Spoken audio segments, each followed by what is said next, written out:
Hey there everyone, it's Mr. Lane, here to introduce you to the Art of Ancient Greece, Part 1. Take good notes and let's begin.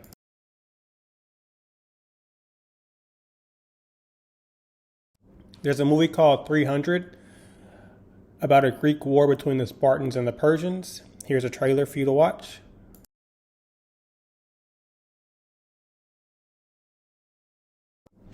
Ancient Greece key ideas.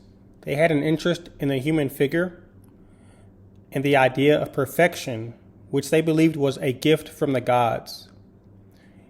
Greek temples were the foundation for European architecture. They reflect the idea of perfection with mathematical ratios. The Greek philosopher Pythagoras believed beauty derived from harmonic numerical ratios. The culture starts at around 900 BCE, about 200 years after the collapse of the Mycenaeans. In the 5th century, the Greeks defeated the Persians. Though it left Athens in ruins, it was rebuilt by Pericles, which also marked the start of the classical time period. This battle occurred after the famous 300 Spartans led by Leonidas were defeated by the Persians in their first attempt. Polycletus' canon of proportions states that the head should be 1/7 of the body. The Peloponnesian War in 432 BCE lasted about 27 years. It devastated and crushed Athens by the victorious Spartans and also marked the start of the Hellenistic period. Athens at the time was the strongest city-state. Alexander the Great took over in the 4th century, and after his death, his empire gave into Roman rule. Alexander the Great was one of history's greatest military minds and established the largest empire the ancient world had ever seen.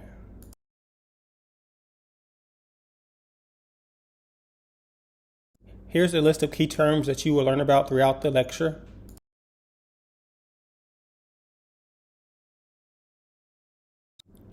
Here's a continuation of the key terms specific to architecture.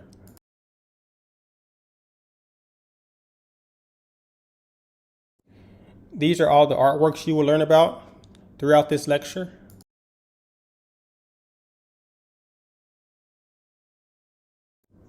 Ancient Greek mythology is popular and has become a part of our modern culture, with movies like Wonder Woman, Aquaman, to name a few. How many Greek gods can you name?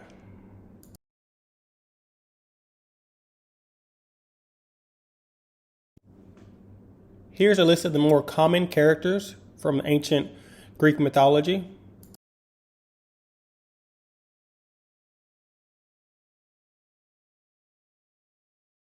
The Greeks have influenced Western culture in various ways. For example, the architecture, philosophy, literature, the word music, Greek poets, architects, mathematicians. The philosophers founded ideas we still use today and introduced us to democracy.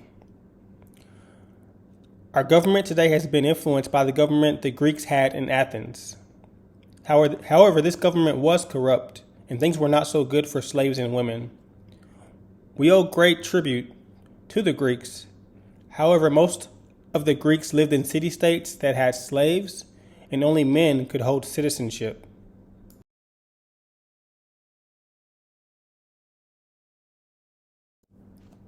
Here are the 4 periods in Greek art that we will cover. Protagoras was a pre-Socratic Greek philosopher and rhetorical theorist. Greek philosophy was summed up in the words of Protagoras: "Man is the measure of all things."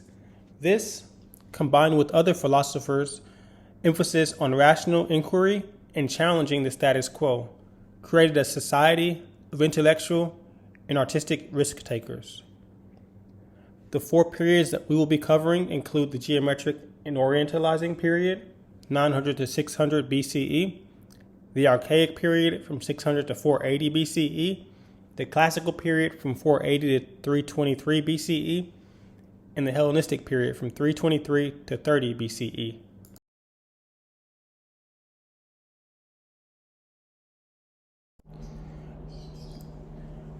The geometric and orientalizing periods were between 900 and 600 BCE. Humans will be depicted in a highly schematized manner. Something that is schematic is represented in a simplified or a symbolic form. The figures will be seen in a two-dimensional format, or depicted. There will not be any mythological creatures present. We will also see the pace and scope of Greek trade and colonization in the Near East and Egypt.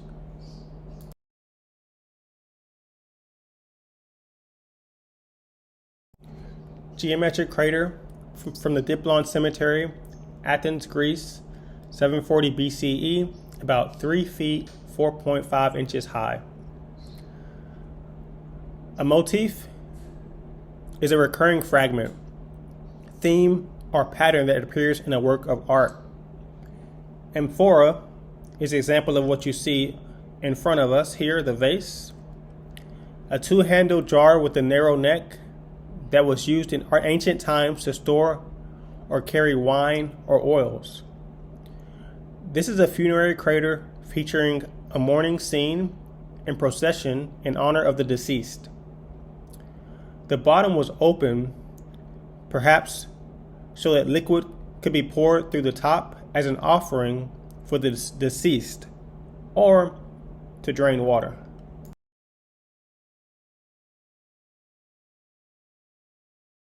The depth, space, and setting are all extremely limited. The burial shroud, portrayed by the geometric pattern, and table where the deceased rests are some of the few indications of setting. The artist covered much of the crater surface with precisely painted abstract, angular motifs and horizontal bands. The painter reserved the widest part of the vase for two bands of human figures in horse-drawn chariots rather than for geometric ornament.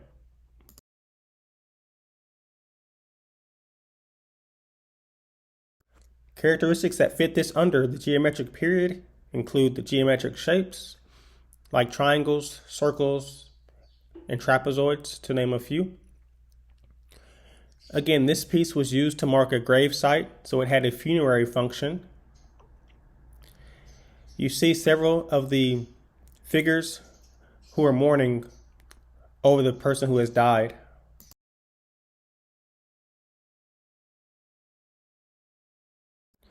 The female figures have their arms raised in a gesture of grief. They are mourning, where they tear out their hair in grief. They have breasts that you can see indicated as lines beneath their armpits.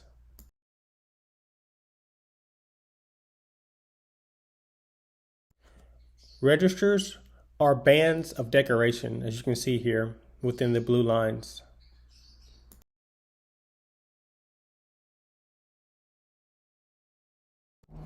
A frieze is any long, narrow, or horizontal panel or band used for decorative purposes, so similar to a register. The funerary procession is military in nature. We see chariots, horsemen with shields, and swords, all done in honor of the deceased man. To distinguish male from female, the painter added a penis protruding from the deceased's right thigh. The horse overlap, but there's no sense of depth or space.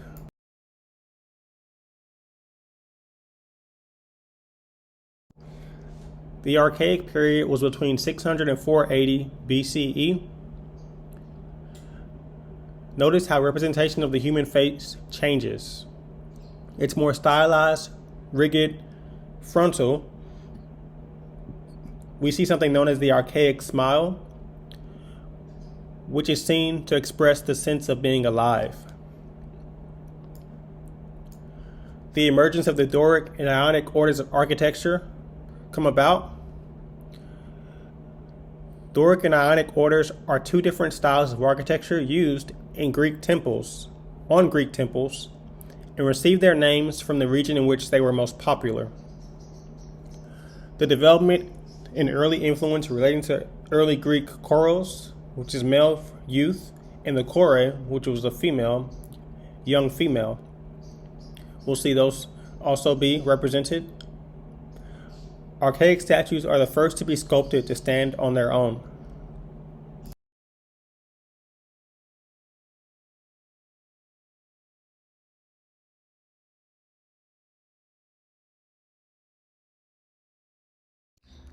Here you see a comparison between a Greek and an Egyptian statue.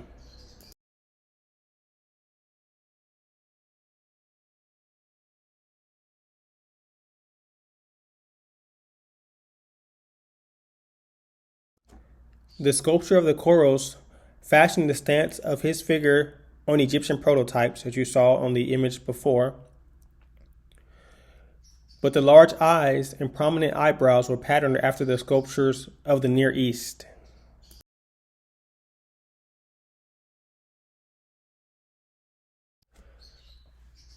There is only a 70-year difference between these two statues.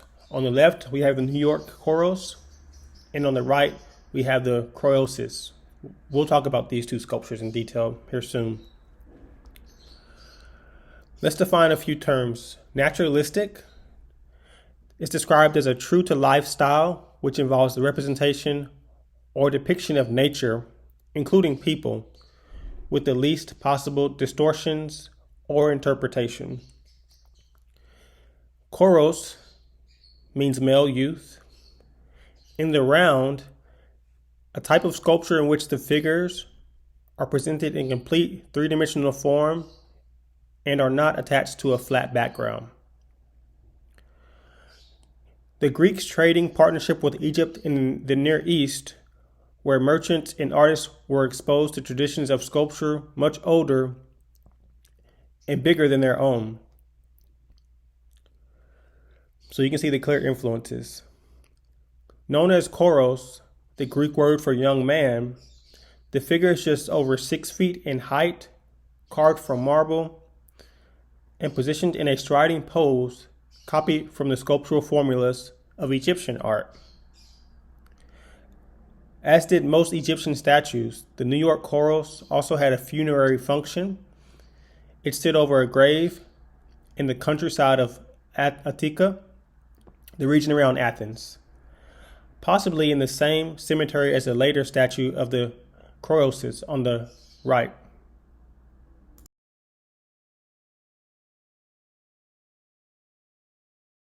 Croesus from Greece, around 530 BCE, marble and 6 feet high.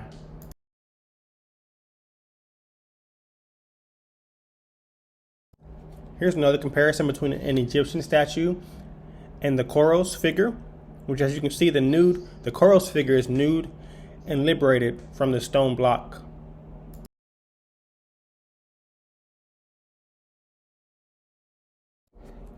A young man named Croesus died a hero's death in battle, and to commemorate his life, his family erected a Choros statue over his grave, not far from Athens. The smiling statue is not an actual portrait of the man. However, the human body we do see represented in a more naturalistic manner. Encaustic, a technique that was used on eyes, lips, drapery, and hair, is something that's painted with pigmented colored hot wax. Encaustic is a Greek word meaning to heat or burn. Heat is used throughout the process from melting the beeswax and varnish to fusing the layers of wax.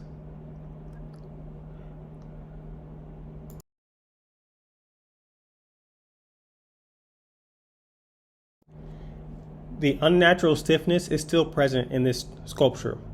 The left leg is thrust forward. The left leg is forward and would have to be 6 inches longer.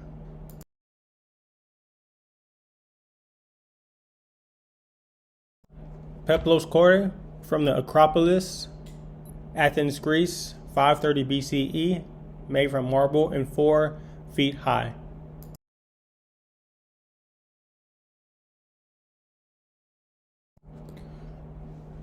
Notice that there is also traces of encaustic paint on the peplos chore. Most Greek statues were painted. Notice that she is also clothed. Chore is a female figure that is clothed, young woman in Greek. Given the name peplos chore because until recently scholars thought this chore wore a peplos, which is a long woolen garment they believed she was wearing. However, they found that she was actually wearing 4 different garments, one of which only goddesses wore.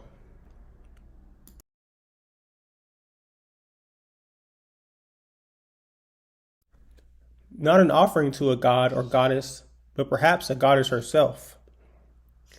The object that she would have held in her hand that you see missing would immediately have identified her.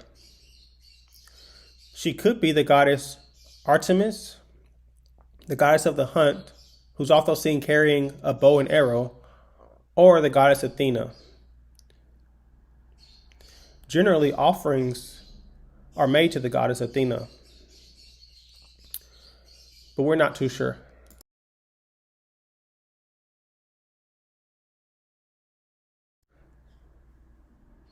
As we move forward in time, you can see some of the differences and advances in details in naturalism.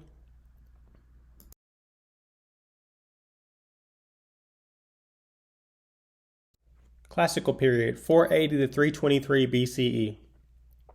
Here we see an exaggeration of muscles and body types to reach the ideal/perfection. The exaggeration was primarily found in men because, according to Aristotle, one of the keys to happiness was being athletically built. Pride and victory fuels creativity, and growth of the empire brings a surge in artworks and architecture. Some of these sculptures will be depicted in an unemotional manner. There'll be movement, idealization, and unattainable perfection. We will also recognize the emergence of the Doric and Ionic orders of architecture.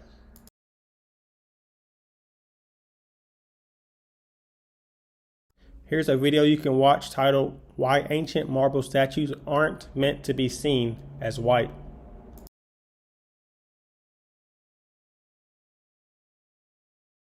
Doryphoros, also known as Spear Bearer by Polykleitos. This is a Roman copy from the Palestra, Pompeii, Italy. The original was made from bronze. 450 to 440 BCE. This one's made from marble and was around 6 feet 11 inches high. The original sculpture did not survive, and this is one of the most frequently copied Greek statues.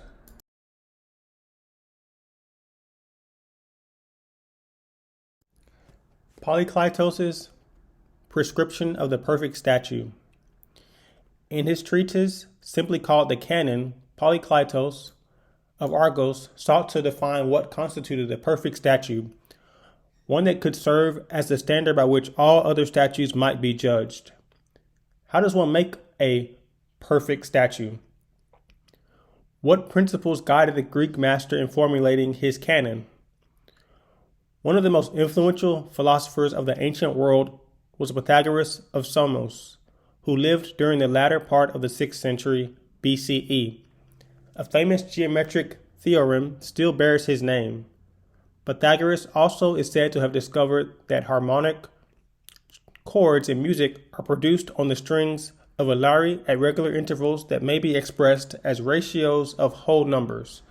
For example, 2 to 1, 3 to 2, and 4 to 3. He and his followers, the Pythagoreans, believed more generally that underlying harmonic proportions could be found in all of nature, determining the form of the cosmos as well as things on earth, and that beauty resided in harmonious numerical ratios.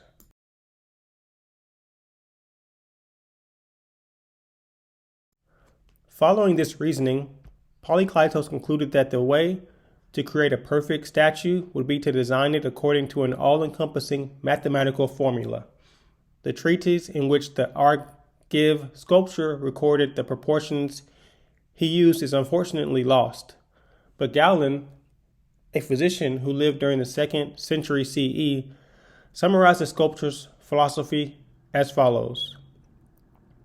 Beauty arises from the commensurability symmetry of the parts, such as that of finger to finger, and of all the fingers to the palm and the wrist, and of these to the forearm, and of the forearm to the upper arm, and in fact, of everything to everything else, just as it is written in the canon of Polykleitos. Polykleitos supported his treatise by making a statue according to the tenets of his treatise, and called the statue, like the work, the canon.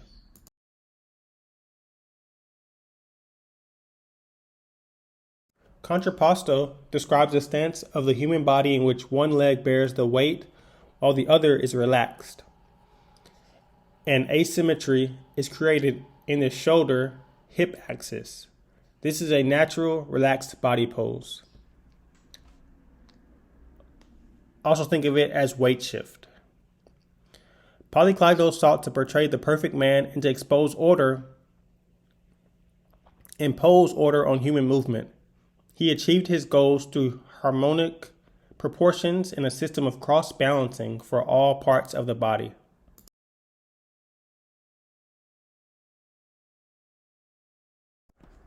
Right arm and left leg rigid and stiff, creating columnar stability and anchoring. The bent left arm and leg. Head turns right, hips twist left, back foot turns outward, creating a twist in the body, which is contrapposto, we just learned.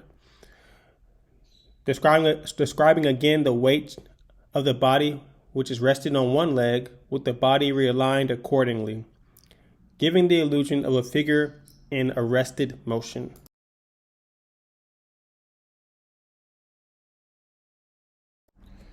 Doryphoros means spear thrower. Originally titled canon. Canon is a system of measurements that was established by Polykleitos in his canon of proportions, setting ideal correlations among body parts. Polykleitos states that the head-to-body ratio is 1:7. The Doryphoros is the culmination of the evolution in Greek statuary. His aim was to impose order on human movement, or to make it beautiful, to perfect it. The ideal proportions of their statues represented the perfection of both body through athletic endeavor and mind through intellectual debate. During the classical period, the nude male figure was glorified because it was a symbol of heroism. Men would participate in the Olympic Games nude, and although there are many theories behind why, it was a sight that was enjoyed by Greeks. This statue actually stood in a gymnasium where it served as a model for Roman athletes.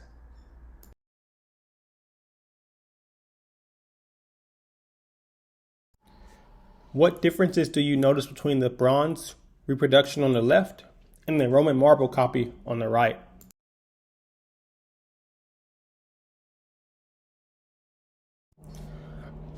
Lost wax casting was a method of metal casting in which a molten metal is poured into a mold that has been created by means of a wax model. Once the mold is made, the wax model is melted and drained away. A hollow core can be effected by the introduction of a heat-proof core that prevents the molten metal from totally filling the mold. Common on every continent except Australia, the lost wax method dates from the 3rd millennium BC and has sustained few changes since then. There are some more resources here that you can look at. There are links to a website about the ancient bronze casting process.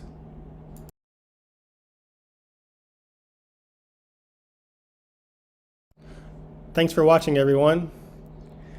Never regret anything that made you smile. Mark Twain.